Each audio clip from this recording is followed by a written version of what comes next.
আসসালামু আলাইকুম। আজকে নিয়ে যাব আপনাদেরকে এমন এক জায়গায় যেখানে দেখবেন খুব সুন্দর মনোরম পরিবেশ। আর এখানে আসতে না আসতেই দেখতে পাচ্ছি যে এখানে অনেক পরিমাণ পুঁইশাক গাছ, এই পুঁইশাক থেকে নাকি লক্ষ লক্ষ টাকার পুঁইশাক বিক্রি করছে। সেখান থেকে শেষ করে আমরা চলে আসলাম তার লাউ বাগান গাছে। এখানে দেখতে পাচ্ছি যে অনেক পরিমাণ লাউ গাছ এবং কি অনেক পরিমাণ লাউ ধরেছে। আর আজকে লাউ বিক্রি করতে নিয়েছে, এই জন্য বেশি আমরা গাছের সাথে দেখতে পাইনি। আর এই লাউ গাছ থেকে নাকি প্রায় 2 থেকে 2.5 লক্ষ টাকার লাউ বিক্রি করা হয়েছে। আর যেই কারণে আমরা এই জায়গায় আসছি সেটা হচ্ছে বড়ই খাওয়ার জন্য। আর এই জায়গায় দেখতে পাচ্ছেন একটা ঘিরের ভিতরে কিন্তু একটা বড়ই গাছ, আর এই বড়ই গাছটা কিন্তু একটা ঘরের উপরে, ঘরটাকে একেবারে সেওয়া দিয়ে আছে। আর আমি কিন্তু বড়ই গাছে উঠতেছি, আর বড়ই গাছ থেকে উঠা কিন্তু অনেক বড়ই পেরে তারপরে নামতেছি।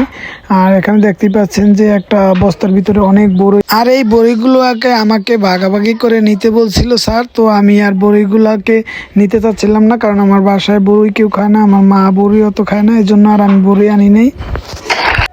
পরে আমার এক বন্ধু আর এক বড় ভাইকে বড়িগুলো ভাগাভাগি করে দুইজনকে দেওয়া হলো, অনেক বড়।